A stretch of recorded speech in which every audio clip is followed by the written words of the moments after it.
Bueno, ¿quién es Carlos Taibó, que es nuestro ponente de hoy? Pues os diré que Carlos es madrileño, de ascendiente gallega. Él es profesor de Ciencia Política de la Universidad Autónoma de Madrid y yo añadiría escritor. Ha trabajado durante años estudiando los cambios operados en la Europa central y oriental contemporánea. En los últimos tiempos, sus textos se han interesado aún así por materias más generales, como es el caso de la globalización, de los movimientos que la contestan o más recientemente de las propuestas sobre decrecimiento. Ha sido comentarista habitual en la cadena SER y ha escrito sobre política internacional en El País, La Vanguardia, el periódico de Cataluña y en general los diarios del Grupo del Correo. Es defensor y partidario de los movimientos antiglobalización, así como del decrecimiento económico y de la democracia directa frente al crecimiento económico y la democracia representativa. Ha criticado muy duramente la filosofía que subyace en el crecimiento económico, ya que opina que es un espejismo porque no se traduce necesariamente en una mayor cohesión e igualdad social. Por último, también comentar que Carlos Taibó se ha interesado y ha escrito sobre las revueltas árabes en el norte de África y el movimiento 15M. Carlos Taibó tiene una prolífica y extensa obra escrita en español y gallego. Estaba comentando que cerca de 40 libros. Su obra muestra interés por temáticas del calado social y político, y entre los últimos os puedo citar En defensa del decrecimiento, El decrecimiento explicado con sencillez, el 15M en 70 preguntas o España, un gran país, transición, milagro y quiebra, y el último, que es del 2013, Repensar la anarquía, autogestión, acción directa, autonomía. Carlos también está en las redes sociales, podéis visitar su web, Nuevo Desorden, y también en Twitter. Bueno, pues estaba comentando que he visto que tenía 14.422 seguidores y me está diciendo que me llama la atención que solamente seguía a 2 personas. Luego me ha confesado que tiene otra cuenta, no me lo ha dicho, pero bueno. Es decir, que también está presente en las redes sociales. Su conferencia se titula El crecimiento, la crisis ecológica y el colapso. Solo me queda darte las gracias, Carlos, por querer estar en nuestra universidad y en nuestra Semana de la Ciencia. Las gracias a ti, Vicente, por invitarme a compartir este rato y por tus palabras de presentación. Buenas tardes a todas y a todos. Hace un par de años encontré a una colega de mi universidad y me confesó que había asistido a una charla sobre decrecimiento, no sin agregar que le parecía que era una propuesta muy atractiva. Cuando uno se enfrenta a una confesión como esa, se siente mal que bien obligado a pensar en por qué determinadas propuestas nos resultan atractivas y de otras no podemos decir lo mismo. Yo creo que en el caso del decrecimiento, la explicación es doble, remite a dos circunstancias no solo diferentes entre sí, sino probablemente enfrentadas. Por un lado, como espero inmediatamente tendréis la oportunidad de comprobar, la propuesta del decrecimiento es provocadora. Si el discurso dominante repite incansable que resolveremos de manera casi mágica todos nuestros problemas si recuperamos el camino del crecimiento económico, nosotros estamos diciendo lo contrario, o al menos estamos invitando a recelar de las presuntas virtudes vinculables con el crecimiento económico. Siendo una propuesta provocadora, y voy a por la otra cara, la segunda de la cuestión, es una perspectiva que creo que toca fibras sensibles que todos y todas llevamos dentro de la cabeza. Parto de la firme convicción de que cuando abandonéis dentro de un rato este salón de actos, convendréis conmigo en que la perspectiva del decrecimiento ha aparecido con mucha frecuencia en vuestra cabeza de manera espontánea a la hora de sopesar hechos políticos, económicos, sociales o ecológicos que tenemos por fuerza que discutir. ¿Cuál es la primera observación que quiero haceros? A tono con algo que acaba de afirmar Vicente, creo que estamos obligados a discutir las presuntas virtudes atribuibles al crecimiento económico.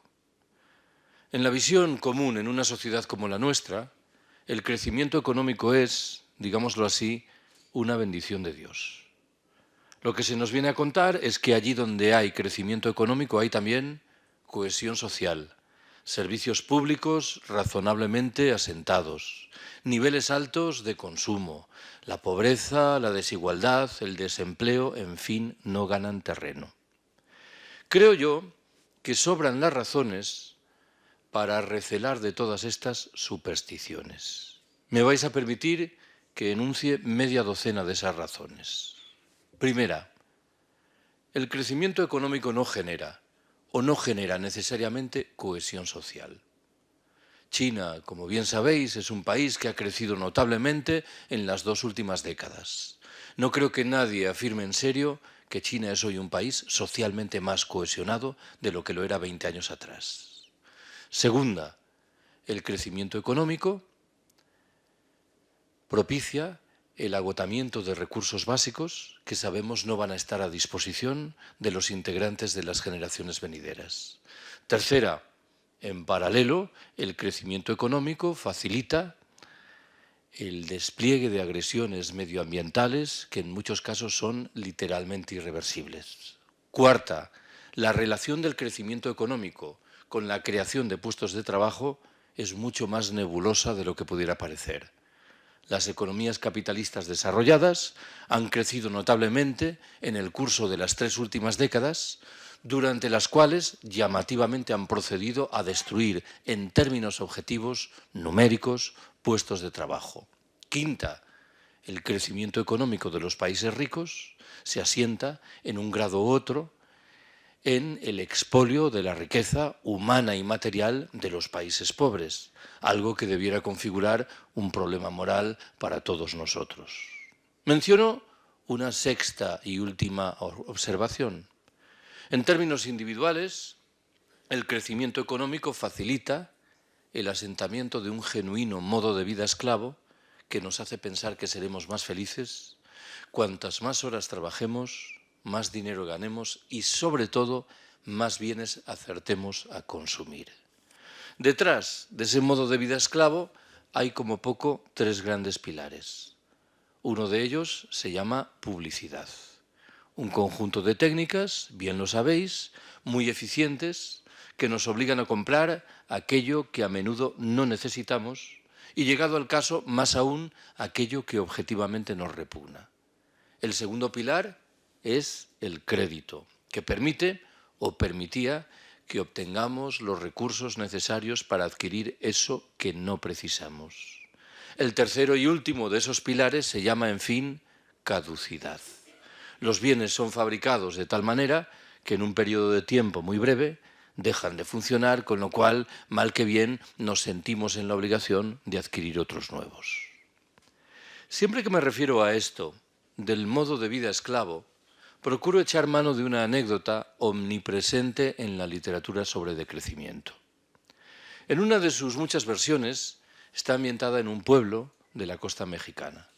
Un paisano se encuentra medio adormilado junto al mar, un turista norteamericano se le acerca, entablan conversación y en un momento determinado el turista pregunta: ¿y usted a qué se dedica? ¿En qué trabaja? Yo soy pescador. Caramba, un trabajo muy duro. Trabajará usted muchas horas cada día, ¿verdad? Bastantes. ¿Cuántas horas trabaja como media cada jornada? Bueno, yo le echo a la pesca un par de horitas o 3. ¿Pero qué me dice usted? ¿Y qué hace con el resto de su tiempo?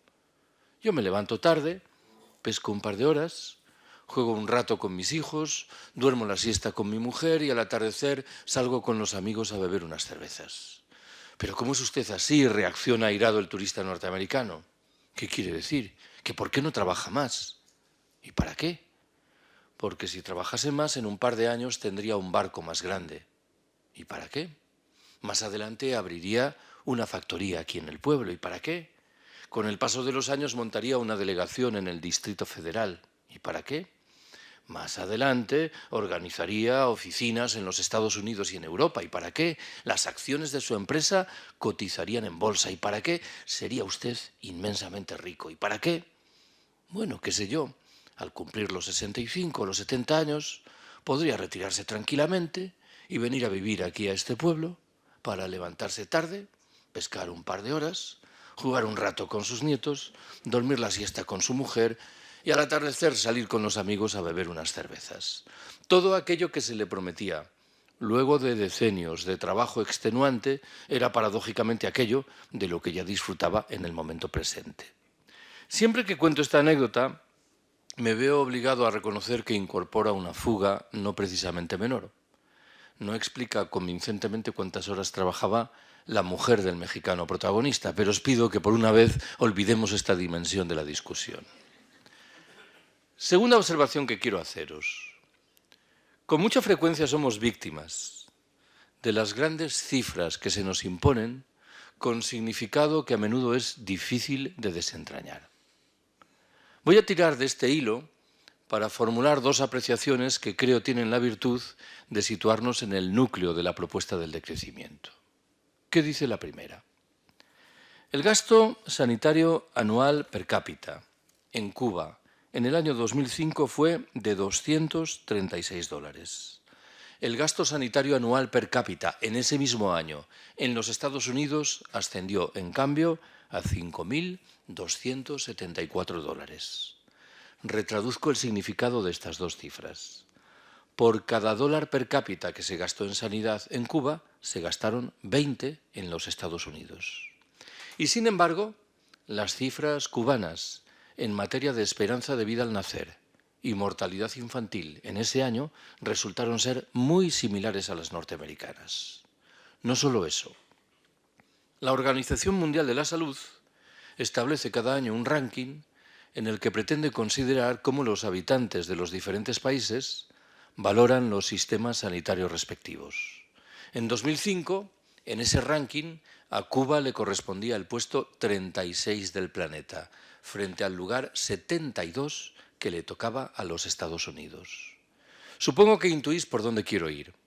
En nuestro conocimiento económico convencional, si yo dedico a determinada actividad 20 veces más recursos que tú, por lógica obtendré prestaciones sensiblemente superiores a las que alcanzarás tú. El ejemplo que acabo de proponeros desmiente el presunto valor universal de esta norma. Para explicar, digámoslo así, por qué la sanidad cubana es más eficiente que la norteamericana, a buen seguro que habrá que incorporar la mención de determinados rasgos propios del sistema sanitario en la isla. Pero habrá que prestar atención también a determinadas consecuencias paradójicas de la escasez y, llegado el caso, de la pobreza. ¿En qué estoy pensando? En Cuba, en un escenario de escasez, la dieta alimenticia refleja una presencia muy consistente de frutas y de verduras. Algo que, bien sabéis, no es común en las sociedades opulentas y que tiene, sin embargo, efectos positivos en términos del estado de salud general. Lo mismo digo de la precariedad del sistema de transportes en la isla, que obliga a los cubanos a caminar o, en su defecto, a emplear la bicicleta, de nuevo con consecuencias saludables en términos del estado de salud general. Voy a por el segundo caso que anunciaba. La renta per cápita en los Estados Unidos es hoy, en términos reales, casi 4 veces superior a la que se registraba 70 años atrás al concluir la Segunda Guerra Mundial.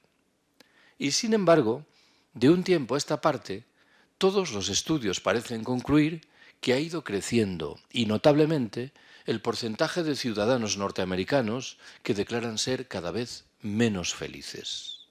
Una encuesta realizada en 2007, antes del inicio de la crisis financiera, concluía que un 49% de los norteamericanos confesaban ser cada vez menos felices, frente a solo un 26% que afirmaba lo contrario. Estamos obligados, parece, a preguntarnos por esta curiosa realidad, la de una sociedad que se ha beneficiado durante mucho tiempo de un notable crecimiento económico, que ha incorporado maravillosas tecnologías teóricamente liberadoras, pero que no parece en condiciones de garantizar el bienestar de la mayoría de sus habitantes. Todas y todos hemos empleado en alguna ocasión esa máxima que reza que el dinero no hace la felicidad. Administrémosla con mucha prudencia. Es verdad que en los estadios iniciales del desarrollo, la disposición de dinero, de riqueza, tiene que ver, claro que sí, con nuestro bienestar. Si yo me estoy muriendo de hambre y empiezo a comer, hay un cambio sustancial y para bien en mi estilo de vida. Sobran las razones para argumentar, sin embargo, que dejados atrás esos estadios iniciales del desarrollo, el hiperconsumo al que a menudo nos entregamos en las sociedades opulentas es antes un indicador de infelicidad general que una señal de bienestar exultante. Lo digo de otra manera, incorporando una vez más el sentido común imperante en nuestras sociedades, que en este caso nos dice que desde mucho tiempo atrás, cada nueva generación que entra vive mejor que las anteriores. Mi abuelo vivió mejor que mi bisabuelo. Mi padre vivió mejor que mi abuelo. Yo he vivido mejor que mi padre. Estamos en condiciones de afirmar que los jóvenes que entran ahora en el mercado de trabajo van a vivir mejor que los integrantes de mi generación. ¿Van a encontrar efectivamente un empleo? ¿Se van a beneficiar, llegado el caso, de un subsidio de paro? ¿Van a cobrar dentro de 40 o 50 años una pensión? Me temo que nadie está en condiciones de responder de manera taxativamente afirmativa a todas estas preguntas que nos emplazan delante de una genuina crisis de nuestra civilización. Tercera observación que quiero haceros. Detrás de la propuesta del decrecimiento hay una conciencia clara, rotunda, en lo que respecta al relieve de un problema principal: los límites medioambientales y de recursos del planeta. Si vivimos en un planeta con recursos limitados, no parece que tenga sentido que aspiremos a seguir creciendo ilimitadamente. Me vais a permitir que intente retratar ese problema de la mano de tres metáforas diferentes. ¿Qué dice la primera? Estamos en un barco que se mueve a una velocidad de 24 nudos, camino de un acantilado con el que inexorablemente, a menos que cambiemos de rumbo, vamos a chocar. ¿Qué es lo que hemos hecho en los últimos años al calor, por ejemplo, del célebre Protocolo de Kioto? Hemos reducido un poco la velocidad del barco. Ya no nos movemos a 25 nudos, sino a 23. ¿Cuál es el efecto principal de este cambio? Si el pronóstico inicial auguraba que tardaríamos 50 días en chocar con el acantilado, hoy sabemos que tardaremos 53. No parece que sea de mucho consuelo. El problema principal, que es el rumbo del barco, el crecimiento, no lo hemos encarado. Segunda de las metáforas, que bebe de la condición del barco, de nuevo, tal vez más conocido de la historia, el Titanic. ¿Por qué murió tanta gente a bordo del Titanic? Por una razón fácil de identificar. Los botes salvavidas no permitían acoger a tantas personas como se encontraban dentro del barco. Esto, en términos claros de la metáfora, ¿tenía algún remedio? La respuesta es sí. El remedio pasaba por desmantelar los camarotes de lujo del Titanic y utilizar la madera para construir nuevos botes salvavidas. Permitidme que en este caso subraye lo que está implícito en la metáfora. El discurso dominante, otra vez el discurso dominante, nos dice que debemos encarar la resolución de todos los problemas de tal manera que nadie pierda. Esta es una genuina estafa moral. Quienes nos han situado al borde del precipicio económico, social y ecológico, por fuerza tienen que perder. Voy a por la tercera y última de las metáforas. Imaginaos un lago en el que hay un nenúfar. Sabemos que el nenúfar se multiplica al ritmo de 2 por 1 cada día. Si el lunes hay un nenúfar, el martes habrá 2. Sabemos también que conforme a ese ritmo de multiplicación, el lago estará repleto de nenúfares al cabo de 20 días, con lo cual las plantas, carentes de espacio vital, perecerán. Si yo ahora os preguntase, ¿en cuál de esos 20 días pensáis que el lago estará cubierto en su mitad por nenúfares? Un procedimiento de razonamiento rápido y espontáneo tal vez aconseje responder el día 10.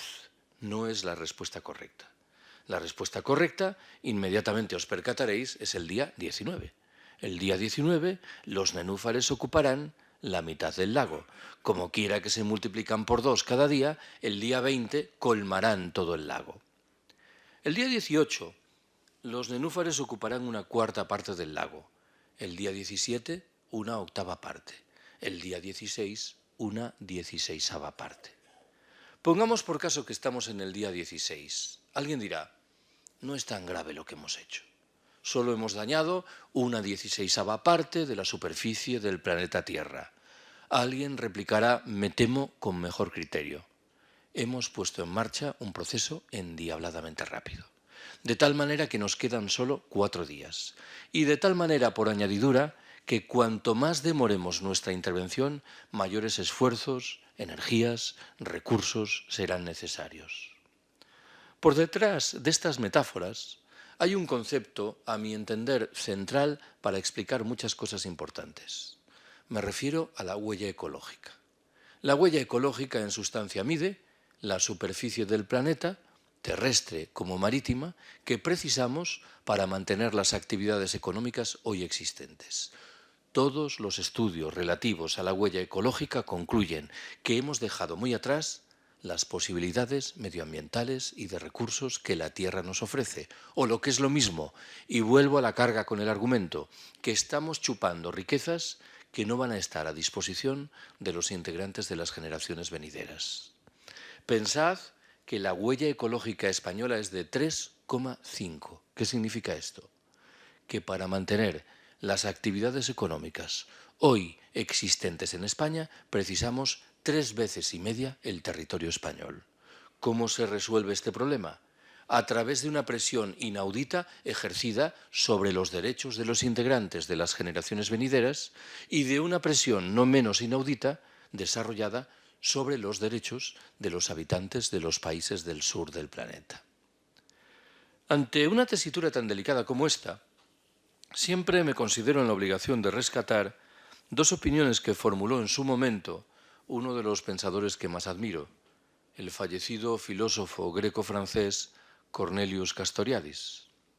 Hace tal vez 20 años, Castoriadis confesó que le producía mitad fascinación, mitad indignación comprobar cómo las personas que entre nosotros reclaman reformas políticas, económicas y sociales radicales son inmediatamente descalificadas como si se tratase de soñadores incorregibles. En tanto en cuanto, y en cambio, sorprendentemente, nuestros dirigentes políticos, que en el mejor de los casos miran a 2 años vista, se nos presentan como personas ecuánimes que tienen respuestas objetivas a todos los problemas importantes. Castoriadis agregó, segunda de sus observaciones, que ante un escenario tan delicado como este, deberíamos actuar como lo haría lo que llamaba, utilizando una expresión latina, el pater familias diligens, el padre de familia diligente. El ejemplo que el filósofo proponía era un poco truculento. Decía, imaginemos un padre al que le comunican que es muy posible que su hijo tenga una gravísima enfermedad.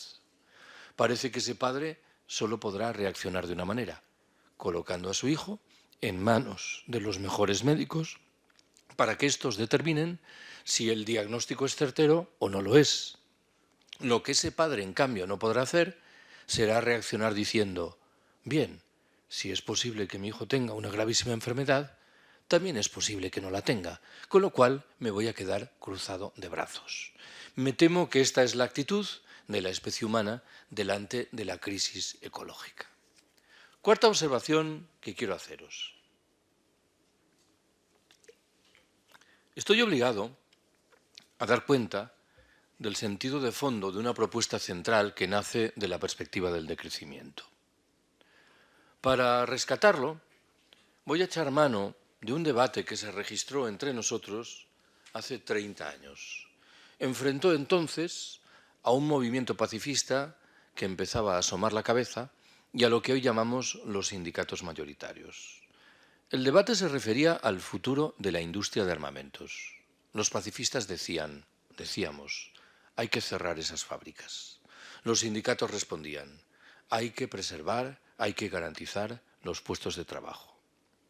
Lo que estamos afirmando es que un debate de la misma naturaleza debe registrarse en los años venideros, bien que ampliado a otros muchos sectores de la economía. Lo que estamos diciendo de manera más precisa es que hay que reducir la actividad de aquellos segmentos de la economía que están en el origen del desbocamiento de la huella ecológica. Estoy pensando en la industria del automóvil, en la de la aviación, en la de la construcción, cómo no, en la industria militar, en la industria, en fin, de la publicidad.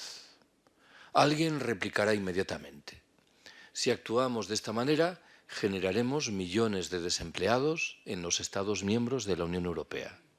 ¿Cómo haremos frente a este innegable problema? Utilizaremos dos recursos principales. En primer lugar, propiciaremos el desarrollo de aquellos segmentos de la vida económica que guardan relación con la atención de las necesidades sociales insatisfechas y con el respeto del medio natural. Si queremos decirlo así, estos sectores de la economía seguirán creciendo. Y en segundo término, procederemos a repartir el trabajo en los segmentos de la economía convencional que inevitablemente seguirán existiendo. El efecto de la combinación de estos dos factores será, en términos casi individuales, que trabajaremos menos horas, dispondremos de mucho más tiempo libre, reduciremos cuando sea posible nuestros a menudo desbocados niveles de consumo y acrecentaremos nuestra desvaída vida social. Tengo yo la impresión, la certeza, de que este horizonte es claramente preferible al vinculado con lo que antes describí como un modo de vida esclavo. En este caso, me veo en la obligación, con todo, de formular dos precisiones. ¿Qué dice la primera? No estamos diciendo que hay que llevar los niveles de producción y de consumo a cero. Esto sería un absurdo. Estamos diciendo que hay que rebajarlos para reconstruir niveles saludables de huella ecológica. Un estudio realizado en España, por ejemplo, por Ecologistas en Acción, concluía que habría que llevar los niveles de consumo energético a los propios del año 1996. No se trata, como dicen algunos, de regresar a la edad de la piedra. 1996 no es la edad de la piedra. Aunque dicho sea entre paréntesis, tal vez la edad de la piedra tiene más virtudes de lo que una primera lectura invitaría a concluir. ¿Qué dice la segunda de mis precisiones? Estoy obligado a subrayar que la propuesta del decrecimiento no tiene un cariz triste y sombrío. La principal de las páginas web francesas, hilvanada por el movimiento, se autotitula Página por la alegría de vivir. Ya sé que suena un poco a autoayuda, pero me parece que retrata bien lo que quiero decir. El referente mental del decrecimiento no lo aportan, por decirlo de otra manera, unos lamas que viven aislados en un convento en una cima del Himalaya, por respetable que pueda ser esta opción. Si alguien se pregunta, por ejemplo, ¿qué es lo que los principales teóricos del decrecimiento reclaman en materia de intercambio sexual? Reivindican, valga la paradoja, el crecimiento de las relaciones correspondientes, que justifican sobre la base de ¿qué? De la necesidad de recuperar la vida social que hemos ido dilapidando, absorbidos por la lógica de la producción, del consumo y de la competitividad. Últimamente me da por recordar que hace un par de años me invitaron a hablar sobre decrecimiento en la Asamblea Popular del Movimiento del 15 de Mayo en el Escorial, en Madrid. Y al final de la charla se me acercó un varón de unos 40 años de edad y me dijo: hay una cosa que has contado, Carlos, que me ha gustado muchísimo. Anda, ¿y qué es? Eso de que tenemos que follar más y mejor. Y dice: hombre, yo no lo he dicho exactamente así. No te importará que te dé un consejo, ¿verdad, Carlos? Dice: no, dímelo. Cuéntalo al principio de la charla y luego sueltas todo ese rollo de la democracia directa y de la autogestión. Quinta observación que quiero haceros. Me interesa subrayar que la propuesta del decrecimiento no se agota en la reivindicación de la necesidad de reducir los niveles de producción y de consumo en los países ricos del norte opulento. Reclama antes bien la introducción de principios y valores muy diferentes de los hoy imperantes. ¿Cuáles son esos principios y valores enunciados de manera casi telegráfica? Primero, acabo de mencionarlo, la recuperación de la vida social, que hemos ido dilapidando, absorbidos como estamos por la producción, el consumo, la competitividad. Segundo, el ocio creativo, frente a las formas de ocio siempre vinculadas con el dinero que se nos ofrecen por todas partes. Tercero, también lo he citado de pasada, el reparto del trabajo, una vieja demanda sindical que infelizmente fue muriendo con el paso del tiempo. Cuarto, la necesidad ineluctable de reducir las dimensiones de muchas de las infraestructuras productivas, administrativas y de transporte. Quinto, la recuperación de la vida local, en un escenario de reaparición de fórmulas de autogestión y de democracia directa. Sexto y último, en el terreno individual, la sobriedad y la sencillez voluntarias. Alguien podría sentir la tentación legítima de afirmar que esta media docena de principios y de valores nos sitúa fuera del mundo, que nada tiene que ver con la organización pasada o presente de las sociedades humanas. No es verdad. Hay al menos 4 ámbitos importantes, importantísimos, en los cuales es muy fácil rastrear el ascendiente de estos principios y valores. El primero de esos ámbitos lo aportan muchas de las tradiciones del movimiento obrero de siempre. Es verdad que la presencia de esos principios y valores es más sólida, más consistente en el caso de la tradición libertaria, de la tradición anarquista, pero en modo alguno faltan en los de las demás tradiciones del movimiento obrero.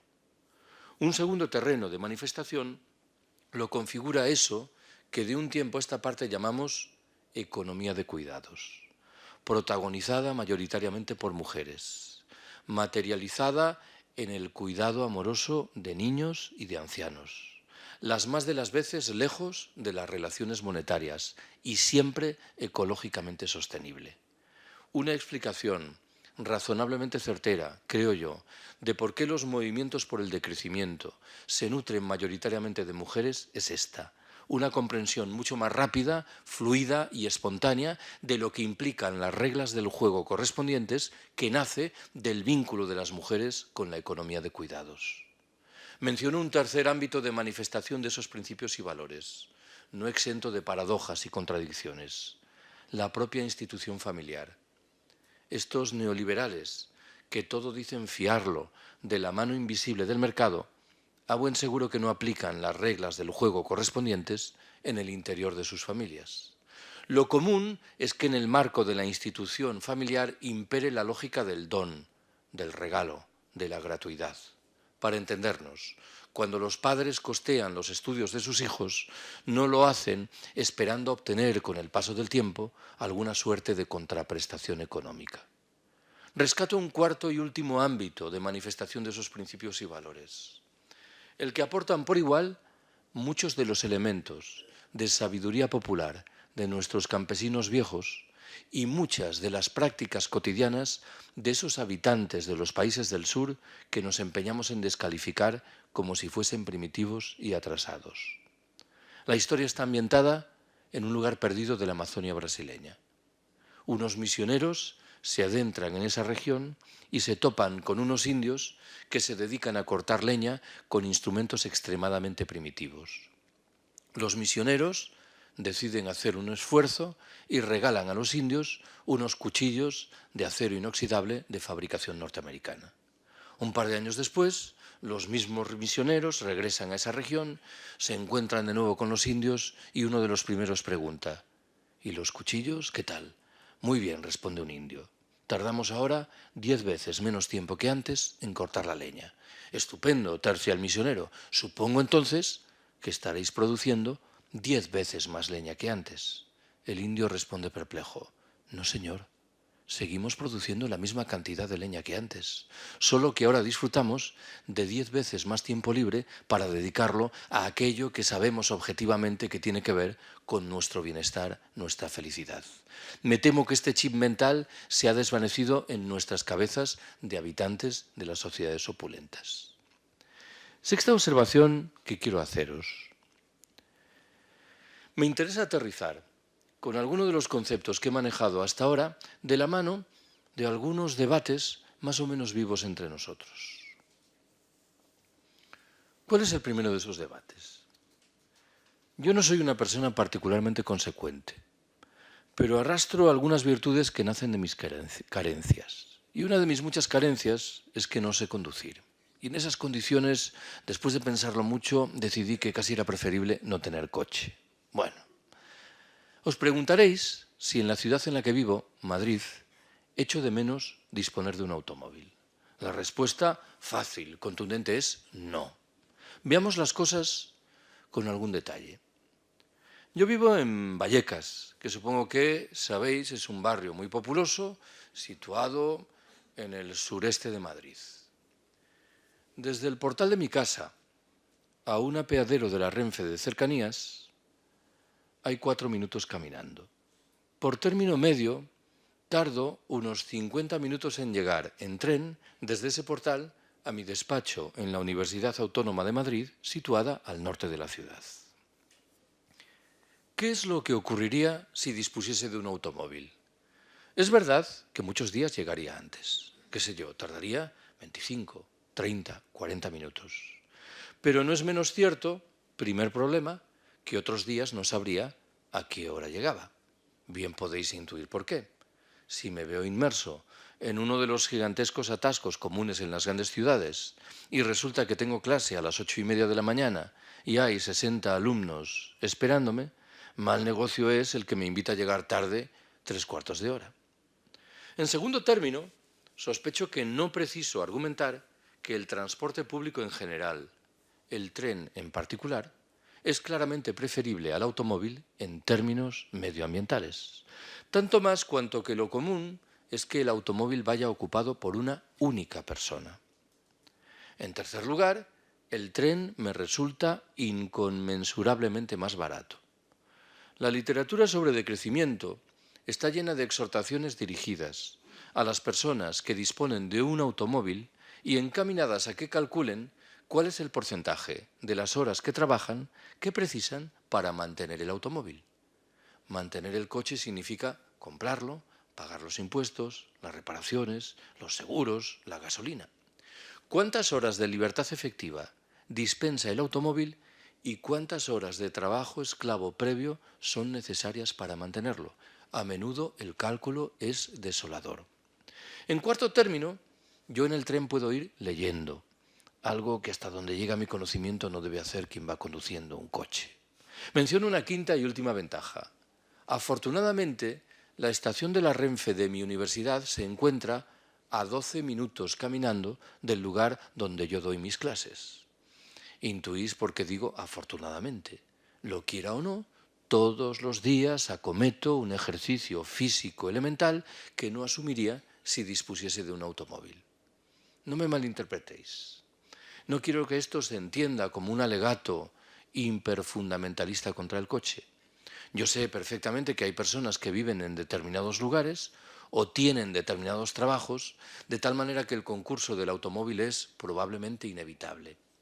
Tengo, sin embargo, la firme convicción de que no es esta la condición abrumadoramente mayoritaria entre nuestros conciudadanos, que en muchos casos vivirían mejor si prescindiesen del automóvil. Propongo un segundo debate. Muchas veces he dicho que la alta velocidad ferroviaria es un retrato cabal de muchas de las mayores miserias que arrastra una sociedad como la nuestra. Veamos las cosas también con un poco de detenimiento. Primera observación que se me ocurre hacer al respecto. La relativa al destrozo ecológico provocado por la construcción de las líneas correspondientes. Nunca contabilizado en los cálculos de coste-beneficio. Se ha dicho muchas veces que la irrupción fulgurante del AVE debe permitir la desaparición del tráfico aéreo entre las ciudades comunicadas por ese tren. Es una media verdad. El tráfico aéreo entre Madrid y Barcelona se ha reducido, ciertamente, pero en modo alguno ha desaparecido. ¿Por qué? Por una razón que sin duda conocéis. Es extremadamente sencillo encontrar billetes de avión mucho más baratos que los que la Renfe ofrece para el AVE. Las cosas como fueren, el AVE no es ninguna bicoca ecológica. Un tren que se mueve a una velocidad de 300 km por hora consume 9 veces más energía que otro que lo hace a una velocidad de 100 km por hora. Segundo dato importante. En España, la irrupción fulgurante de la alta velocidad ferroviaria ha coincidido en el tiempo, creo que aquí bien lo sabéis, con el cierre de muchas de las líneas del ferrocarril convencional. Cierre que se ha justificado sobre la base de la idea de que esas líneas no eran rentables. Pregunto yo, si los recursos faraónicos asignados a la construcción de las nuevas líneas de AVE y los destinados en paralelo a la construcción de autovías y autopistas en descarado provecho del transporte privado se hubiesen desviado, siquiera parcialmente, en provecho de la modernización del ferrocarril convencional, ¿podríamos afirmar que este último no es rentable? En tercer lugar, tengo que llamaros la atención sobre un hecho llamativo. La alta velocidad ferroviaria mejora las comunicaciones entre las ciudades, lógicamente grandes, que se encuentran en el extremo de las líneas correspondientes. En su caso, beneficia a alguna ciudad que se halla a mitad de camino, a costa de perjudicar manifiestamente a todos los demás en virtud de un proyecto de estricta desertización ferroviaria. Como acaba de señalarlo Vicente, yo soy gallego. En Galicia hay un proyecto muy avanzado de construcción. Se augura la inauguración de la línea correspondiente para el año entrante, de una línea de alta velocidad que debe comunicar las dos ciudades más importantes, A Coruña y Vigo. Están previstas 5 estaciones para cubrir un trecho de 150 kilómetros. A Coruña, Santiago, Vilagarcía, Pontevedra y Vigo. Permitidme que ironice. Estoy imaginando al tren de alta velocidad acelerando en la salida de la estación de Vilagarcía de Arousa para frenar inmediatamente y entrar en la de Pontevedra a 20 kilómetros de distancia.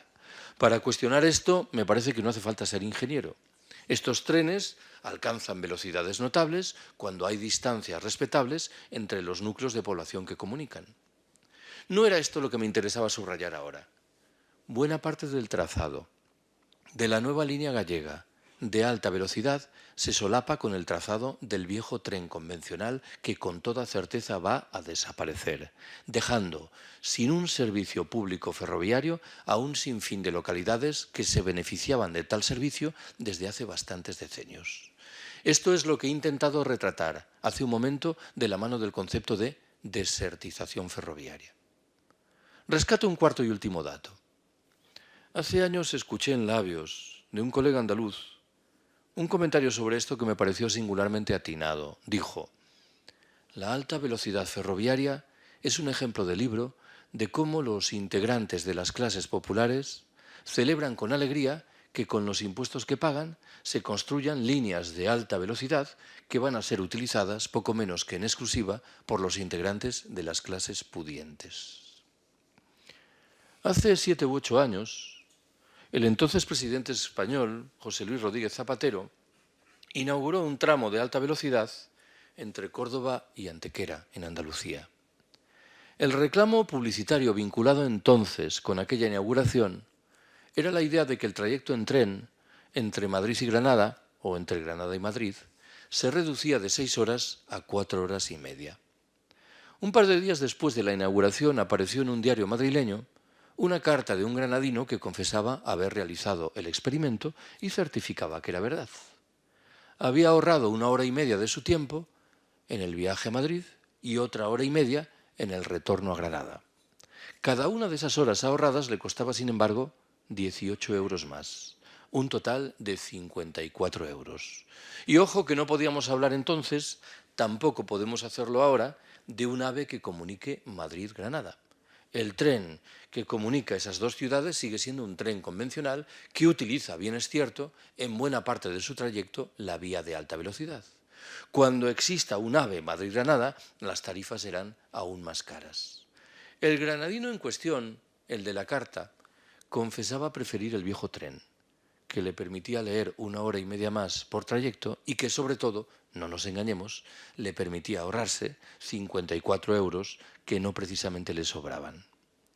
Hace menos tiempo, hace 3 años, el entonces ministro de Fomento, mi paisano José Blanco, convocó en Madrid una rueda de prensa para promocionar la nueva línea de alta velocidad que debía comunicar, lo hace ya, Madrid y Valencia. En el transcurso de esa rueda de prensa echó mano de una estimación desoladora. Dijo: la nueva línea de alta velocidad Madrid-Valencia-Madrid está llamada a permitir que se reduzca en un 55% el tráfico aéreo entre esas dos ciudades, en un 25% el tráfico en automóvil y en un 5% el tráfico en autobús. Retraduzco el que entiendo que es el significado insorteable de estas tres cifras. Hemos invertido miles de millones de euros de dinero público para prestar una nueva infraestructura ferroviaria llamada a permitir que la mitad de los ricos que se movían en avión entre Madrid y Valencia cambien al tren, mientras la abrumadora mayoría de los pobres que se desplazaban en autobús van a seguir utilizando el autobús. Esto que os cuento conduce a formular una pregunta que puede parecer tontorrona, pero que a mi entender da en el clavo de la cuestión. ¿Quién tiene tanta prisa en la vida como para necesitar llegar en 1 hora y 35 minutos de Madrid a Valencia? Respondo, los ejecutivos de las grandes empresas. Estamos trazando un sistema de transporte público ferroviario sobre la base de los intereses singularísimos de una escueta minoría de la población, mientras permitimos que se reduzcan las posibilidades de transporte al alcance de la mayoría. ¿Por qué digo esto? Alguien podría razonar con un punto de ingenuidad diciendo, bien, si aparece una nueva oferta, la del AVE, pero no se dañan los servicios anteriores, nadie podrá decir que pierde. No es esto lo que ocurre. Cuando irrumpe el AVE, desaparecen, como por ensalmo, los trenes de precio razonable, asequibles para el conjunto de los ciudadanos. He hecho mano de un tercer debate. Un compañero de departamento en Madrid, infelizmente fallecido hace unos años, repetía incansable que era firme partidario de la abolición plena de la pena de muerte, excepto en el caso de los arquitectos. Bueno, yo me tomo la licencia de sustituir a los arquitectos por los tertulianos de radio y televisión, los todólogos, esta plaga contemporánea que padecemos, estas personas que suelen iniciar sus intervenciones diciendo yo la verdad sobre esto no sé nada, para a continuación explicarte esto y demostrar que por una vez tenían toda la razón, que no sabían absolutamente nada. Hace un par de años, contemplando una tertulia de televisión, observé atónito cómo uno de los todólogos al uso, persona de argumentos siempre vaporosos y siempre serviles con los poderosos, aquel día parecía sembrado. No estoy ironizando. Realizó lo que a mi entender era una reflexión extremadamente lúcida, seria, puntillosa, sobre el delicado panorama energético que se nos echa encima en virtud del encarecimiento inevitable de los precios del petróleo y del gas natural. Cuando terminó su intervención comprendí lo que ocurría. Ese análisis tan serio, tan lúcido, tan puntilloso, si alguien quiere agregar el adjetivo tan catastrofista, obedecía al propósito expreso de subrayar que existía, pese a todo, una tabla de salvación. Ya podéis intuir cuál era, la energía nuclear. Este buen señor había comido la víspera con un responsable de prensa de una de las empresas del sector atómico que le había explicado qué es lo que debía argumentar para justificar la conclusión de que la única salida llegaba de la mano de la energía nuclear. A estas alturas, enuncio mis convicciones. Conviene que no nos dejemos engañar. Los pronósticos al uso sugieren que en el planeta hay uranio para 40 o 45 años. Pero quienes quieren convertir la energía nuclear en nuestra tabla de salvación señalan que hay que multiplicar al menos por 3 el número de centrales atómicas hoy existente. El cálculo aritmético es sencillo. Tendremos uranio para 15 o 20 años. Nadie sabe qué hacer con los residuos generados por las centrales, que configuran uno más de los legados para los derechos de las generaciones venideras. La construcción de esas centrales, de los edificios, es muy onerosa en términos de cambio climático. La energía que producen suele ser muy cara y reclama las más de las veces de subvenciones públicas. Por no hablar de los problemas de seguridad de las centrales, un debate, bien lo sabéis, aireado por el accidente japonés de un par de años atrás. No hace mucho escuché un trecho de una entrevista que Iñaki Gabilondo realizaba al expresidente del gobierno español, Felipe González. Le preguntaba por esto que tengo ahora entre manos, el delicado panorama energético que se nos echa encima en virtud del encarecimiento fundamentalmente del petróleo y del gas natural. González respondió que para hacer frente al problema correspondiente era menester desplegar 3 grandes medidas. 1, energías limpias y renovables. 2, diversificar las fuentes de suministro. Y 3, creo que cito literalmente, reabrir de manera mesurada el debate relativo a la energía nuclear. No me interesa ahora glosar lo que González dijo, sino llamaros la atención sobre aquello que significativamente no dijo. ¿Y qué fue lo que no dijo? Que teníamos inexorablemente que reducir nuestros niveles de consumo energético, cuando parece que esta es la respuesta más elemental en un escenario de escasez. ¿Por qué González se olvidó de decir lo principal? Alguien podrá aducir con cierta ingenuidad que todos podemos tener una mala tarde y olvidar algo importante. Claro que sí. Me temo que no es la explicación. Sabéis que cobra mucho y bien desde hace tiempo de una poderosa empresa del sector eléctrico. El silencio de Felipe González era un silencio clamoroso, doloso y culpable. Para hacer frente al delicado panorama energético que se nos echa encima, tenemos que asumir dos grandes medidas de despliegue simultáneo. La primera es la primera de las invocadas por González. Claro que sí. Desplegar energías limpias y renovables, pero nunca al servicio de nuestro estilo de vida despilfarrador y derrochador, entre otras razones por una muy prosaica: no dan para eso. Lo segundo que tenemos que hacer, y podemos hacerlo, es reducir nuestros consumos energéticos. Séptima y última observación que quiero haceros. Hace 4 o 5 años se publicó en Francia un libro en cuyo propio título el autor subrayaba lo que entendía que eran semejanzas muy notables entre la crisis de 1929 y la del momento actual. A buen seguro que cuando este ensayista francés acometía semejante comparación, en modo alguno deseaba transmitirnos un mensaje tranquilizador. No olvidéis que la crisis de 1929 estuvo en el origen del asentamiento de los fascismos en la Europa del decenio siguiente. Estuvo, si así lo queremos, en el origen de la propia Segunda Guerra Mundial. Yo tengo la impresión, sin embargo, de que la comparación quedaba un poco coja. ¿Por qué? Nos hemos acostumbrado a utilizar la palabra crisis en singular para identificar la modulación financiera del fenómeno. Y olvidamos con demasiada frecuencia que en la trastienda hay otras crisis, ahora en plural. ¿En qué estoy pensando? En el cambio climático, que es una realidad que ya está ahí y que no tiene ninguna consecuencia saludable. En el encarecimiento inevitable, acabo de mencionarlo, de los precios de muchas de las materias primas energéticas que empleamos. En los problemas demográficos que castigan en singular a determinadas regiones del planeta. En el mantenimiento de la situación de postración material y simbólica que siguen padeciendo tantas mujeres. O en la prosecución, en fin, y por dejarlo ahí, del expolio de la riqueza de los países del sur. Si cada una de estas crisis por separado es suficientemente inquietante, la combinación de todas ellas resulta literalmente explosiva. ¿Cuál es, a mi entender, el escenario de fondo?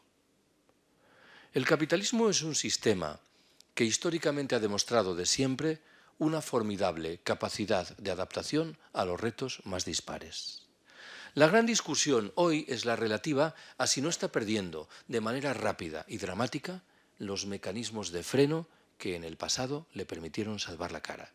Si llevado, por decirlo de otra manera, de un impulso al parecer incontenible, encaminado a acumular espectaculares beneficios en un brevísimo periodo de tiempo, no está acabando su propia tumba. Con el agravante, claro, de que dentro de la tumba estamos nosotros y puede desmoronarse sobre nuestras cabezas. Lo digo de otra manera. Uno tiene la obligación de criticar agriamente al capitalismo por haber sido de siempre un sistema injusto, excluyente y explotador. Pero convengamos en que al mismo tiempo ha sido un sistema históricamente eficiente. ¿En qué sentido? En el sentido de que permitía garantizar que la mayoría de los empresarios obtuviesen los beneficios que deseaban alcanzar. En el mes de enero de 2011, el entonces vicepresidente del gobierno español, Alfredo Pérez Rubalcaba, a la sazón ministro del Interior, convocó en Madrid una rueda de prensa para promocionar una medida que, si queremos ser generosos, discurría por el buen camino. La de reducir, bien lo recordaréis, la velocidad máxima en autovías y autopistas de 120 a 110 km/h. 4 meses después, en abril del mismo año 2011, el mismo personaje convocó otra rueda de prensa en Madrid en la que en sustancia dijo dos cosas. La primera, que la medida de enero había producido los resultados apetecidos. La factura energética española se había reducido, creo recordar, en 400 millones de euros. Y además, vaya por donde, se había rebajado el número de muertos en las carreteras. ¿Qué fue lo segundo que dijo Rubalcaba? Que de resultas de lo anterior se restauraban los 120 kilómetros por hora. Yo hubiera guardado que algún periodista se abalanzase sobre el cuello de Rubalcaba con la sana intención de estrangularlo. Estaba violentando las normas más elementales de la lógica formal. Si uno aplica la medida A y produce los resultados apetecidos, la lógica demanda porfiar en la medida A, no retirarla. Bueno, bien sabéis que el Partido Popular parece propicio a elevar esa velocidad máxima a 130 kilómetros por hora. Creo que la anécdota retrata bien la conciencia ecológica de nuestros gobernantes. Algo que he dicho hace un momento merece con todo una rectificación. He dicho, no aprecio ninguna conciencia en nuestros gobernantes, en el capitalismo como sistema, en lo que respecta a los retos derivados de la crisis ecológica. No es completamente cierto. Hace unos años se tradujo al castellano un libro de un periodista alemán llamado Karl Ameri. El libro se titula Auschwitz, comienza el siglo XXI, entre signos de interrogación. La tesis principal que maneja Ameri en esa obra señala que estaríamos muy equivocados si concluyésemos que las políticas que abrazaron 80 años atrás los nazis alemanes remiten a un momento histórico singularísimo, coyuntural y por ello afortunadamente irrepetible. Ameri nos emplaza antes bien a estudiar en detalle esas políticas. ¿Por qué? Porque bien pueden reaparecer en los años venideros, no defendidas ahora por ultramarginales grupos neonazis, sino avaladas por algunos de los principales centros de poder político y económico, cada vez más conscientes de la escasez general que se avecina y cada vez más firmemente decididos a preservar esos recursos escasos en unas pocas manos en virtud de un proyecto de darwinismo social militarizado. Hay una palabra que falta llamativamente en los labios de nuestros dirigentes políticos, de todos nuestros dirigentes políticos, la palabra colapso. Hay un libro de reciente publicación cuya lectura os recomiendo, siquiera solo sea por su dimensión provocadora. El título mismo lo es. Es un libro de un periodista inglés llamado Michael Joker. Se titula Historia de España, 2014-2033, Crónica de un colapso. El libro, que está redactado con un humor socarrón, sugiere que el colapso español es el producto de la combinación del cambio climático, el encarecimiento de las materias primas energéticas, una crisis social en la que ya estamos y el despliegue de políticas crecientemente autoritarias. En los circuitos en los que yo me muevo, lo del colapso provoca dos reacciones diferentes. La primera es crudamente realista. Dice, no nos queda más remedio que aguardar a que llegue el momento del colapso. ¿Por qué? Porque será la única manera de que la abrumadora mayoría de nuestros conciudadanos tome nota de sus deberes. Esta posición es crudamente realista, pero no nos engañemos, es profundamente desalentadora. El colapso, por definición, se traducirá en una multiplicación espectacular de los problemas y en una reducción paralela de nuestra posibilidad de resolverlos. La segunda de las respuestas, que es la mía, nos dice que tenemos que salir con urgencia del capitalismo. Este es un debate claramente inserto en muchas de las discusiones del movimiento del 15 de mayo. A menudo me he dejado llevar por la tentación de sugerir que en ese movimiento, en el fondo, hay dos grandes posiciones. Una dice, la tarea principal del 15M consiste en elaborar propuestas en la confianza de que serán escuchadas por nuestros gobernantes. La otra afirma, el cometido mayor del movimiento debe ser abrir espacios de autonomía en los cuales procedamos a aplicar reglas del juego diferentes sin aguardar nada de nuestros gobernantes desde la doble perspectiva de la autogestión y de la desmercantilización. Estoy pensando en lo que suponen entre nosotros los grupos de consumo, las ecoaldeas, las cooperativas integrales, las formas de banca ética y social o el incipiente movimiento de trabajadores que en régimen autogestionario cooperativo se hacen con la dirección de empresas que están al borde de la quiebra. Yo tengo buena relación y muchas disonancias con nuestros economistas socialdemócratas de bandera, que desde hace un tiempo reivindican en lugar singular la creación de una banca pública. Yo entiendo su argumentación, pero me veo obligado a formular una pregunta. ¿Cuánto tiempo podemos aguardar a la gestación de una banca pública? Tanto más cuanto que la fórmula correspondiente debe seguir el cauce de partidos, parlamentos e instituciones.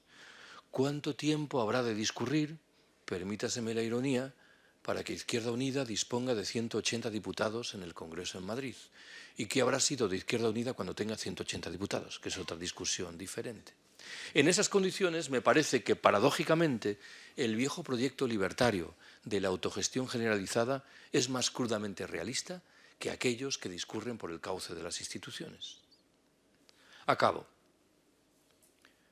Hace 3 o 4 años me invitaron a participar en Madrid en una mesa redonda que compartí con una mujer que, por lo que me explicaron, era una de las estrellas en ascenso de Televisión Española, sometida, dicho sea de paso, a los dardos críticos del Partido Popular, que entendía que era una izquierdista desbocada. No estoy hablando de Ana Pastor, si alguien se está equivocando. A esta mujer le correspondía hablar de las manipulaciones en los medios de comunicación. A mí me tocaba hacerlo del decrecimiento.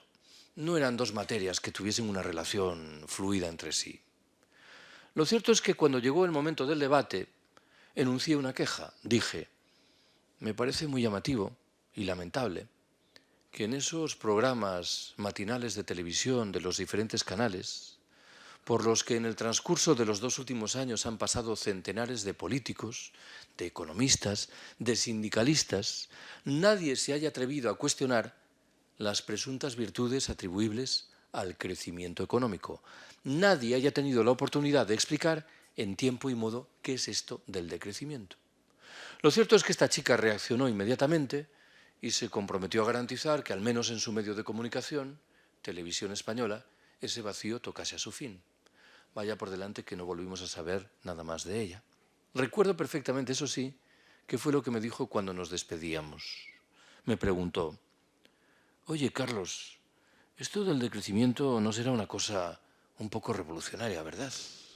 Como podéis intuir, yo la miré con cara de absoluta perplejidad, entre otras razones por una muy precisa. Tenía al alcance de la mano, esto sucede con cierta frecuencia, 2 respuestas completamente diferentes y las 2 perfectamente legítimas. La primera hubiera consistido en decir, pues mira, sí, ¿para qué te vamos a engañar? Si estamos reivindicando la vida social, la autogestión y la democracia directa, describir eso como revolucionario, habida cuenta de por dónde discurren las reglas del juego imperantes en una sociedad como la nuestra, parece lógico. Pero tenía al alcance de la mano, y a esto voy, una respuesta muy distinta. Hubiese consistido en decir, pues mira, no, esta es una perspectiva que surge en la cabeza de gente muy tranquila, que está cada vez más preocupada por el derrotero que la especie humana le está imprimiendo al planeta Tierra y que en ese sentido ha decidido privilegiar los derechos de los integrantes de las generaciones venideras y con ellos, por cierto, también los de las demás especies que nos acompañan en este planeta. De tal manera que reivindicamos para nosotros la condición de conservadores, atribuyendo, claro, al adjetivo conservador un significado diferente que el que corresponde a nuestros conservadores oficiales. Ya sabéis, el señor Rajoy, que invocó el testimonio de su primo de Sevilla para negar que el cambio climático fuese una realidad. Si en el norte opulento no somos capaces de decrecer en virtud de un proyecto consciente, racional, paulatino, ecológico, social y solidario, sospecho que acabaremos por decrecer de mala manera, ya estamos en ello, de resultas del hundimiento del capitalismo global que padecemos. Muchas gracias por haberme escuchado.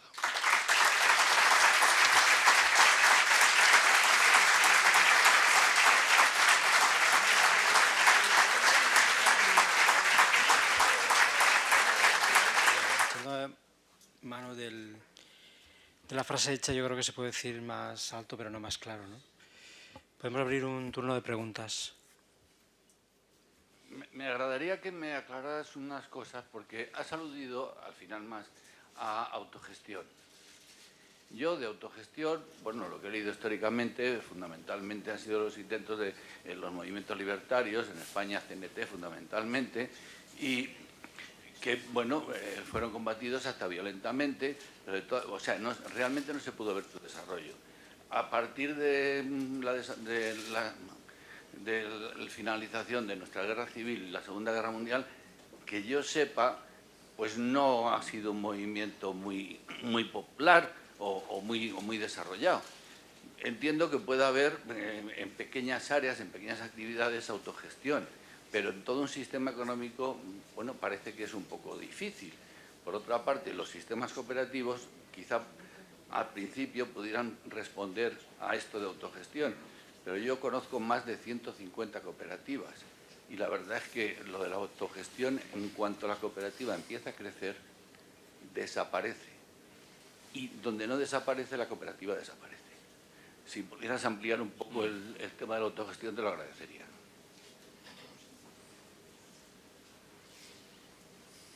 Bueno, lleva razón en cuanto a la ubicación del proyecto, pero discrepo en lo que respecta a la valoración de cuál es su presencia material en la historia. ¿Por qué? Hay muchas empresas en el planeta que son empresas autogestionadas. La esencia del procedimiento, consiste en que desaparece la distinción entre empresarios y trabajadores, y es la asamblea de los trabajadores la que toma mancomunadamente las decisiones principales, que es el procedimiento que han aplicado en muchos casos, no en todos, las cooperativas. Lo de las cooperativas es algo que en efecto guarda cierta relación con esto, pero no una relación expresa y material. Hay, por lo demás, un modelo autogestionario desplegado en una estructura estatal entera, el modelo yugoslavo, hasta el decenio de 1970. Bien es cierto que desplegado en condiciones bastante equívocas, en la medida en que ese modelo coexistía con fórmulas de planificación centralizada a la soviética, que eran literalmente la antítesis de la autogestión. He señalado hace un momento algo que creo que retrata un elemento central del proyecto y que me interesa ahora compararlo con una teoría que tiene cierta presencia en los últimos tiempos entre nosotros: la economía del bien común. La economía del bien común, en lo que yo creo entender, alimenta la ilusión óptica de que es posible reformar el capitalismo a través de una reforma de la conciencia del empresariado que asume conductas más presentables en el terreno social y ecológico. No es esta la perspectiva de la autogestión. La autogestión, lo dije antes, reclama la desaparición del empresariado como grupo separado y la toma de decisión conjunta de los trabajadores. El ejemplo más claro y próximo que hay que invocar al respecto es el que has mencionado al principio: las colectivizaciones, mal llamadas anarquistas, porque eran más que anarquistas. Había muchos militantes de la UGT en esas colectivizaciones, desplegadas en el campo aragonés y fundamentalmente en el medio urbano, en Cataluña y en el País Valenciano, en condiciones, bien es cierto, extremadamente delicadas, con una guerra civil de por medio. Yo creo, sin embargo, que cuando uno estudia la deriva de esas colectivizaciones, descubre que lo menos que puedo decir es que no funcionaron mal, que sus éxitos en el terreno económico convencional, no voy a decir que fueron rutilantes, porque esto sería una exageración, pero reclaman al menos del estudio de lo que supusieron. Al margen de lo anterior, durante mucho tiempo yo me he enfrentado a los economistas que defienden el sistema, que a menudo me han venido a responder diciendo: bueno, Carlos, lo que yo entiendo que tú dices es muy respetable, pero la economía no puede funcionar sobre la base de esos mecanismos. Es que no nos interesa que funcione sobre la base de otros mecanismos. Cuando el conjunto de la economía está obsesionada por producir bienes a través de un crecimiento exponencial, son necesarios los mecanismos del sistema. Pero si uno reclama una economía más autocentrada en las necesidades objetivas de los seres humanos y no en la acumulación de beneficio, creo que la perspectiva de la autogestión se entiende de forma más clara. Lo digo de otra manera. no llamando la atención sobre tu pregunta, que es perfectamente legítima, sino sobre una discusión general que cada vez me preocupa más. Hay una frase muy sonora y un poco descortés del escritor francés Bernanos. Bernanos era un católico, conservador, pero era como Chesterton, el escritor inglés, un hombre de declaraciones muy provocativas y a menudo muy interesantes. Hay una frase de Bernanos que dice: el realismo es la buena conciencia de los hijos de puta. Ojo con la frasecita. ¿Qué quiere decir? Esta invocación constante de que la realidad impide hacer esto o lo otro da por supuesto que esa realidad que defienden está situada en la naturaleza, cuando es una construcción histórica, política, interesada, de un grupo humano que se beneficia de esa realidad y que nos dice que no podemos enfrentarnos a la realidad porque la realidad está inserta en la naturaleza de manera inevitable. Bueno, pues yo cada vez estoy más convencido de que tenemos que luchar contra la realidad. Y una manera de hacerlo es sugerir que es posible organizar la economía desde abajo hasta arriba a través de fórmulas autogestionarias. Lo menos que podemos reclamar es que se le dé una oportunidad a este proyecto. Tanto más cuanto que yo no lo defiendo tanto pensando en viejos debates del pasado, los soviets en la Revolución Rusa, las colectivizaciones anarquistas, sino en los retos que se derivan por igual de la corrosión terminal del capitalismo y del colapso, que creo que obliga a recuperar este tipo de ideas aparentemente trasnochadas. Pero no deja de ser otra cosa que mi opinión. Que es en la universidad, que es una institución loada por multitud de sus propios integrantes, yo creo que en multitud de ocasiones, a su vez, en un ejercicio de endogamia, en mi opinión. ¿Por qué digo esto y por qué reflexiono sobre esto? Una parte muy importante, y usted forma parte de ese tipo de organización, que es fundamental para la formación presente y futura, sostiene buena parte del discurso oficial que usted, digamos, al que usted se opone y que yo estoy bastante o fundamentalmente de acuerdo.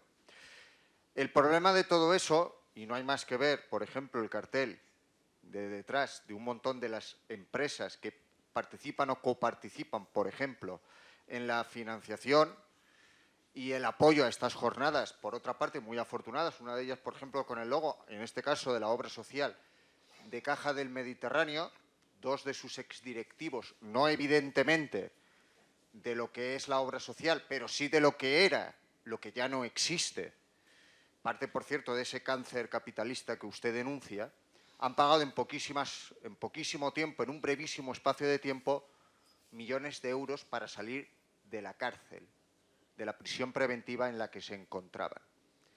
Pero, centrando la cuestión o la pregunta, es la participación de la universidad a la que usted pertenece, que está insertada en un determinado debate y en un determinado discurso oficial que no es precisamente el que, evidentemente, usted y otros defienden frente a ese discurso oficial, que en gran medida, sin embargo, estas empresas, pues sin embargo, sí están en esa labor permanente de oficializar y de institucionalizar y de socializar al resto de la sociedad. Y simplemente una última acotación que no tiene que ver con ese papel de la universidad que tiene a bien, y yo me felicito por ello, de acoger estas y espero que futuras jornadas.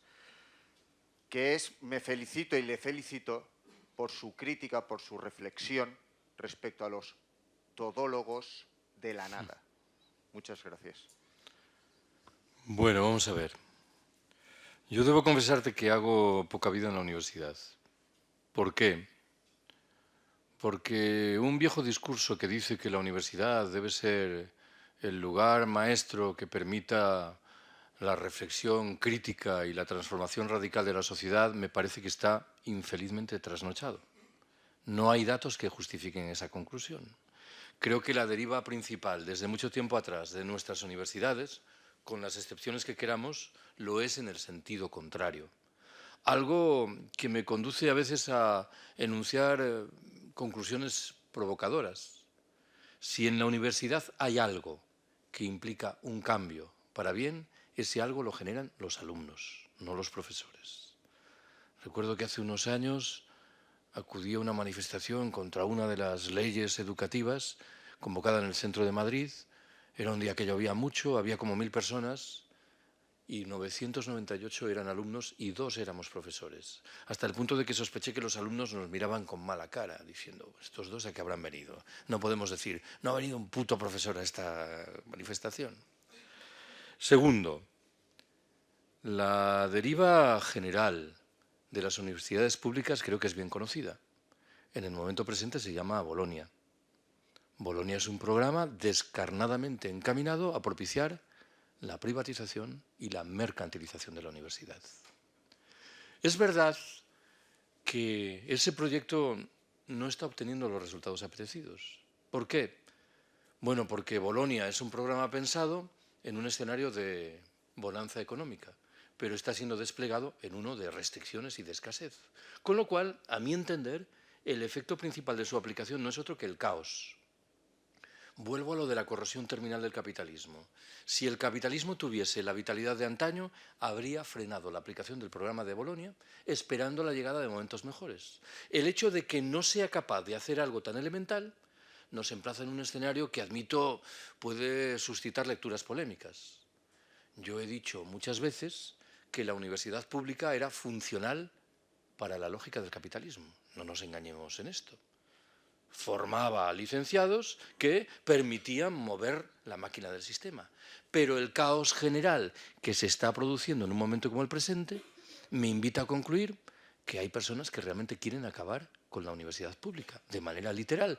Yo creo que demostrando una vez más su escasa inteligencia en lo que respecta a lo que la universidad pública objetivamente es. No cifro demasiadas esperanzas en el futuro de nuestra universidad, tanto más cuanto que me siento tentado de recordar la deriva de los estudios vinculados con las humanidades, cada vez más arrinconados en provecho de disciplinas aberrantemente técnicas.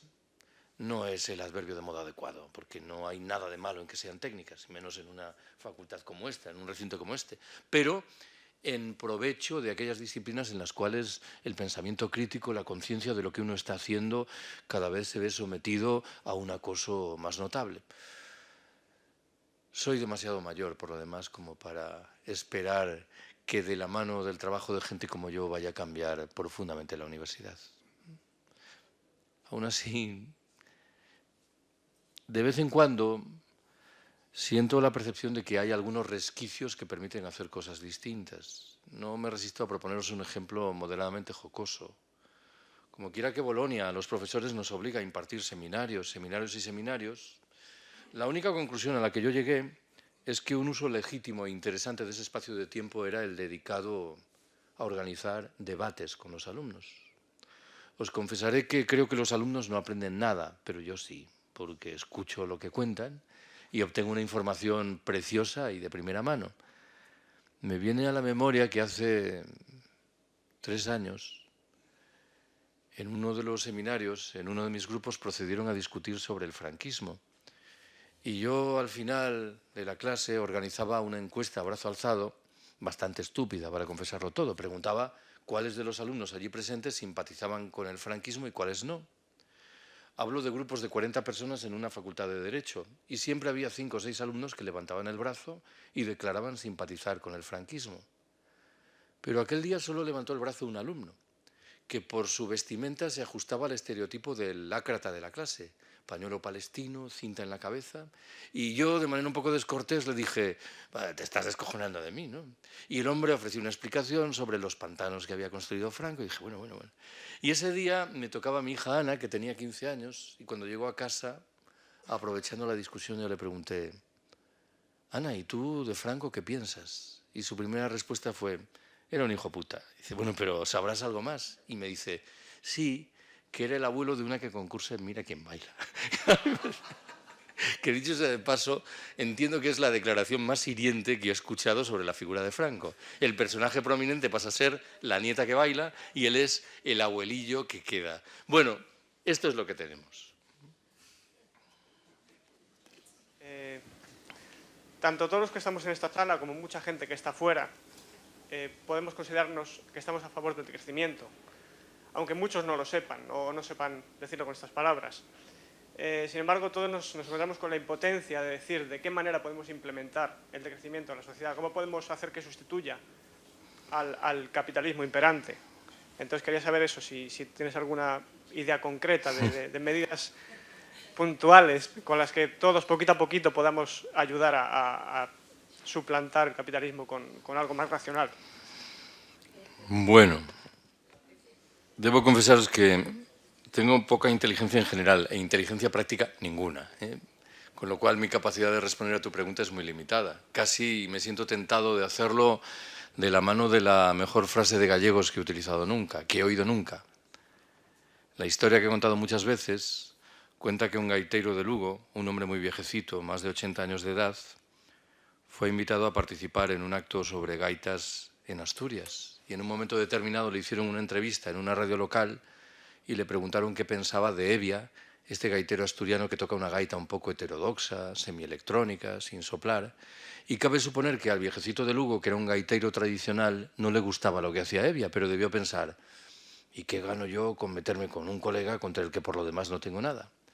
Y dio con una frase cuyo empleo recomiendo cuando tengáis que enfrentaros a preguntas como la tuya. Dijo, pues verá usted, si le digo la verdad, le mentiría.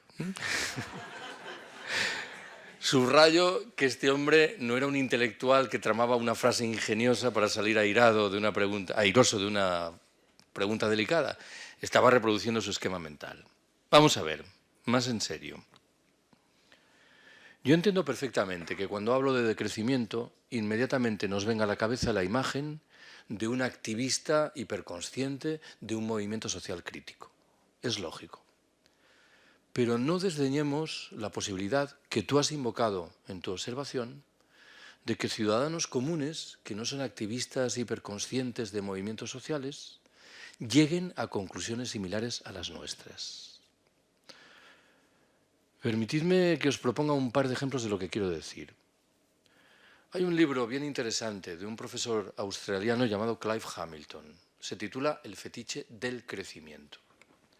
En un momento determinado de esa obra se hace eco de un estudio realizado por la Unión Europea en los países escandinavos. Bien sabéis que generalizar lo que ocurre en Suecia o en Finlandia es muy difícil. Los niveles de cobertura social son, por ejemplo, mucho más amplios que los nuestros. Pero el estudio se refiere a una figura que conocemos bien. Una persona de cierta edad que pierde su puesto de trabajo, se topa con enormes problemas para encontrar otro nuevo, con la zozobra psicológica consiguiente. Ese estudio de la Unión Europea demuestra que en países como Noruega, Suecia y Finlandia es muy común la figura de esta persona que descubre que con una subvención pública, una pensión que equivale probablemente a una cuarta o a una quinta parte de lo que ganaba antes, inmerso en la rueda del modo de vida esclavo, reduciendo, que lo puede hacer, sus niveles de consumo, es inmensamente más feliz de lo que lo era antes. Permitidme que subraye que no hablo ahora de activistas de movimientos sociales, hablo de ciudadanos comunes. Voy a por el segundo ejemplo. He contado muchas veces que todos los años en Madrid recibo una llamada de un grupo de señoras muy mayores. Creedme que la edad media es de unos 80 años. Me invitan a dar una charla. Hace 5 años me preguntaron de qué quería hablarles. Y yo dije que quería hablar de decrecimiento. Pero lo cierto es que el día previsto para mi charla yo no tuve tiempo de prepararla. Prepararla en este caso significa sentarte un momento en la mesa, a pensar en quién te va a escuchar, reorientar los ejemplos, las anécdotas. Le conté a estas buenas señoras más o menos lo que os he contado a vosotras y vosotros. Y debo confesar que lo hice cargado de temores, de que aquello no cuajase, de que no lo entendiesen, si tengo que ser un poco exagerado, de que me linchasen a la salida. No fue tal cosa lo que ocurrió. Yo creo que estas buenas señoras entendieron rapidísimamente lo del decrecimiento. ¿Por qué? Especulo. Volvieron la mirada al decenio de 1950. Una etapa, por muchos conceptos, muy dura de su vida, el franquismo más oscurantista y ultramontano.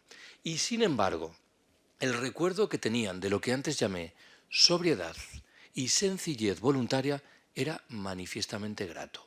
Estoy hablando de un momento, para que me entendáis, en el que un jersey tenía que durar 8 años y en el que era literalmente impensable tirar a la basura un mendrugo de pan. ¿Qué es lo que extraigo como conclusión de lo que os cuento? Estas buenas señoras, situadas en el circuito de la sociedad de consumo, conservaban en la cabeza una parte razonablemente virgen que, convenientemente estimulada, podía provocar sorpresas en su conducta y que abre cierta esperanza en lo que respecta a nuestra posibilidad de cambiar las cosas. Termino. Ese cambio tiene que ser al mismo tiempo individual y colectivo. De nada serviría que modificásemos nuestros hábitos de consumo, que reformásemos nuestras viviendas para que el consumo de energía fuese mucho menor, que hiciésemos lo imposible para adquirir productos de proximidad, si al mismo tiempo no apostamos colectivamente por modificar las reglas del juego generales de nuestra sociedad, y viceversa. También conozco gente inmersa en movimientos sociales, firmemente decididos a cambiar las reglas del juego, pero incapaces de modificar su vida cotidiana. Bueno, esto es lo que en el terreno teórico creo que tenemos que hacer. Pero si te digo la verdad, te mentiría, ¿eh?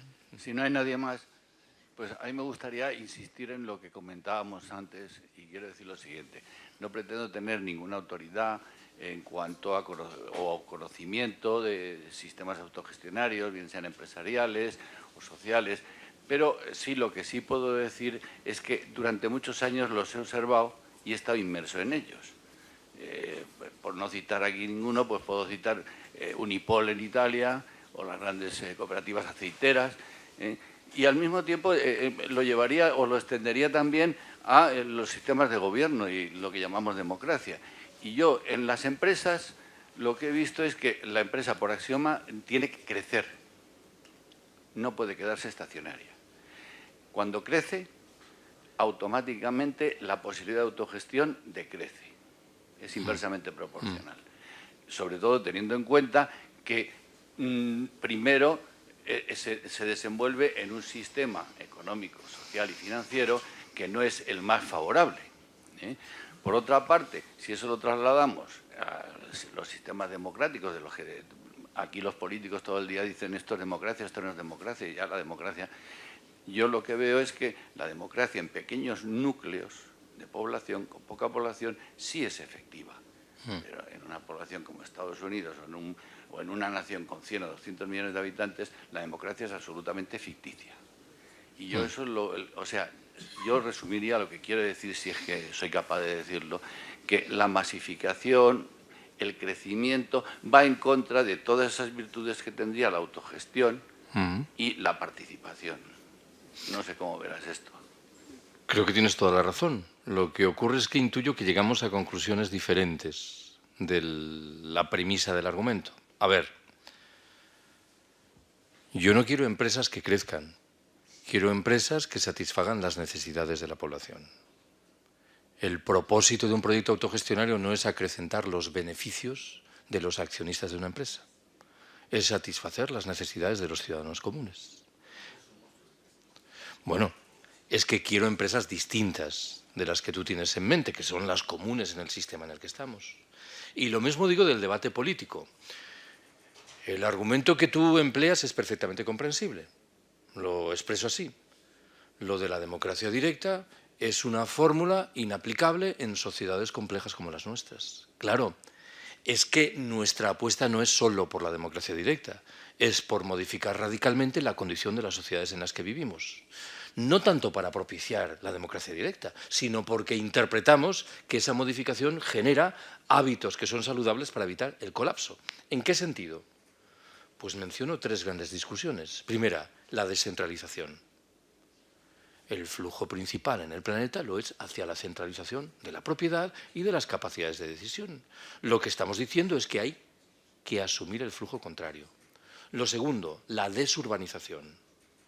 Esta es una discusión que no estamos acometiendo de manera severa. Una de las grandes circunstancias que se han revelado entre nosotros en los últimos 100 años ha sido un proceso masivo de aniquilación de la vida rural y de construcción de mastodontes urbanos cada vez más inhabitables, hasta el punto de que sospecho que se está iniciando un proceso de signo contrario al que se registró hace 80 años. Hace 80 años La gente abandonaba el medio rural porque entendía, con razones, que en las ciudades se vivía mejor. Hoy hay un flujo de sentido diferente. Cada vez hay más personas que dicen: nuestra única salida es regresar al campo, buscar la agricultura de subsistencia, el autoconsumo. Y el tercer y último elemento es tal vez el principal. Necesitamos descomplejizar nuestras sociedades. ¿Por qué? Hemos asumido sociedades cada vez más complejas. Y una de las consecuencias de eso es que somos cada vez más dependientes, somos cada vez menos independientes. Mi buen amigo Ramón Fernández Durán murió en mayo de 2011, unos días antes del estallido del 15M. En sus 2 libros casi póstumos repetía machaconamente una idea que me interesa ahora rescatar. Decía: muchos de los desheredados del planeta, habitantes de los países del sur, se encuentran, paradójicamente, en mejor posición que nosotros para hacer frente al colapso. ¿Por qué? Viven en pequeñas comunidades humanas. Han mantenido una vida social mucho más rica que la nuestra. Han preservado una relación mucho más fluida con el medio natural. Y en último término, y paradójicamente, son mucho más independientes que nosotros. ¿Qué ocurriría en un país como el nuestro si dejan de llegar los suministros de petróleo? Todo esto se desmorona de la noche a la mañana y me parece que nos obliga urgentemente a descomplejizar nuestras sociedades. Repito, no tanto por la manía de aplicar fórmulas de democracia directa, sino porque el escenario general es cada vez menos vivible. En realidad, mi réplica principal, que debiera haber enunciado al principio, dice: lo que no es sostenible es esto que tenemos ahora. Y yo creo que esto lo percibe cada vez más gente. Estamos en una vorágine de locura que no sabemos a dónde nos conduce. El otro día, la semana pasada, estuve dando 3 charlas en Galicia en institutos de enseñanza secundaria, en zonas rurales. No lo tenía previsto, pero me salió preguntar a los alumnos que estaban allí cuál era su conocimiento de las faenas agrícolas. Nulo. Alumnos de zonas rurales. Claro, esta es una opción muy arriesgada. Porque si las cosas vienen mal, y yo estoy firmemente convencido de que van a venir mal, nuestro conocimiento para hacer frente al colapso es extremadamente bajo. Hay quien cifra la esperanza, qué paradoja, en los inmigrantes que llegan de África y de América Latina, comúnmente procedentes de zonas rurales y que conservan una sabiduría popular en ese ámbito de las prácticas agrícolas y ganaderas. Bueno, este es un escenario antitético, claro, al que tú invocas de las empresas, pero tienes toda la razón. Cuanto más grande es una empresa, cuanto más obsesiva es la lógica del crecimiento, más impensable es desplegar estrategias de descomplejización, descentralización, de crecimiento, democracia directa. Naturalmente que es así. Por eso sostengo que hay que salir con urgencia del capitalismo. Esto es, al fin y al cabo, el mensaje principal.